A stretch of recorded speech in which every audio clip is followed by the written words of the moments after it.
Thanks very much, Ambassador, for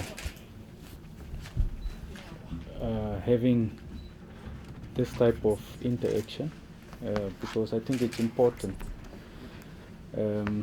I thought maybe I must just start and first congratulate you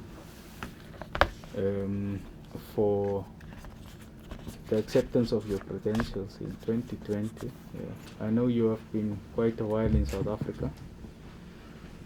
So also congratulations for the vote of confidence that I know your country have actually put into place by assigning you to such an important mission. We think South Africa is an important country. We think we are the gateway to Africa, and because of our historical orientation, we regard ourselves as an important international partner and a reliable partner.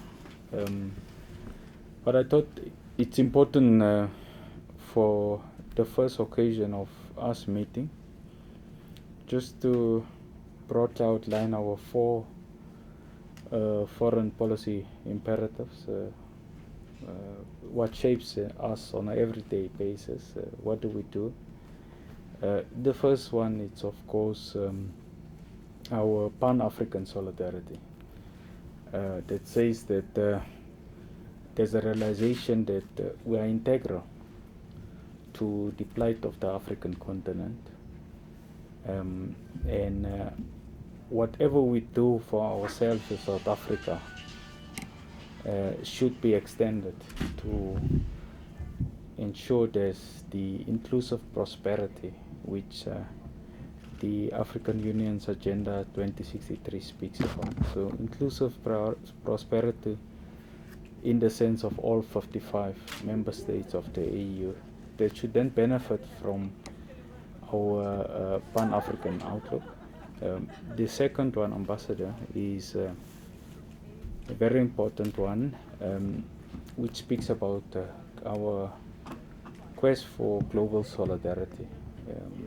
Given the character of the South African people and how the democratic state has been shaped, we are recognizing that there is basically what we call two worlds, one that is more prosperous and one underdeveloped. We regard ourselves as part of the world that is largely underdeveloped, and that's why when we speak about global solidarity, we look obviously at sub-Saharan Africa. We look at your less developed countries, your landlocked developing countries, and your small island developing states. So injustices, of course, through the optics of the South African people and state, inspire us to amplify this very important pillar of our foreign policy dispensation. The third one, which will be of particular interest to Ukraine and to your country, Ambassador, it's of course to strengthen North-South cooperation. So I think there's a realization that in as much as the North are defined as industrialists, the most prosperous, that they have a responsibility towards the South, but we as the South have an equal responsibility to extend our hand of friendship to the North. And of course in the North we're not necessarily only speaking about Northern Europe, we're also speaking about Eastern Europe, which will be of particular interest to yourself. And I think our commitment broadly is to, when we look at our policy priorities, to then start to identify countries which require our relationship to be energized. And Ukraine is one of it. And we'll talk about it in a little while. And the last but not least important, Madam Ambassador, is global governance. It's our fourth policy priority. We regard ourselves as a proponent of multilateralism. So deepening respect, recognition and collaboration with the primary multilateral organization, which is the United Nations, is key and critical. Of course, the transformation of the UN multilateral system is a key imperative, not least when we speak about reform of the UN Security Council. I mean, you can imagine, Madam Ambassador, that the P5 is the countries that have a permanent presence, of course, in the Security Council. But if you look at the vast majority of conflicts and instability, it's in Africa. And a business case must be made to transfer an appreciation that when a continent is in conflict and challenge, it should have a permanent seat amongst the powers that decide on cessation of hostilities. I really appreciate all the points that you touched during your presentation.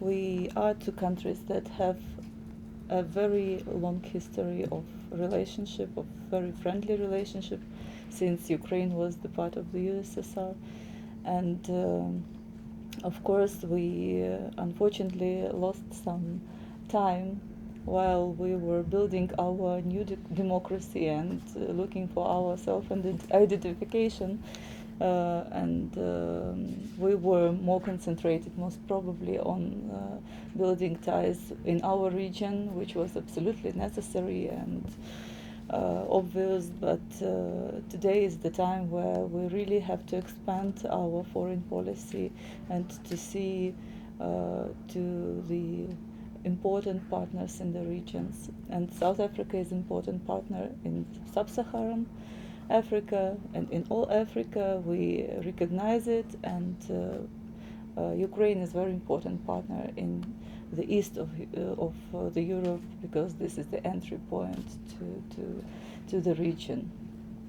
I would first of all, I would like to start from our commitment as of Ukraine to bring African voice to the United Nations Security Council, which we were always declaring, and it is an obvious issue for us, and we will be supporting African countries on that.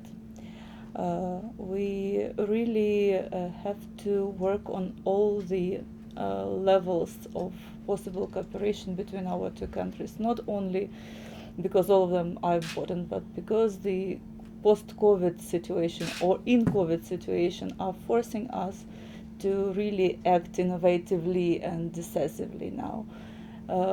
You are right that our economical relations are not in their best history now, and our trade turnover dropped down dramatically since a couple of years, and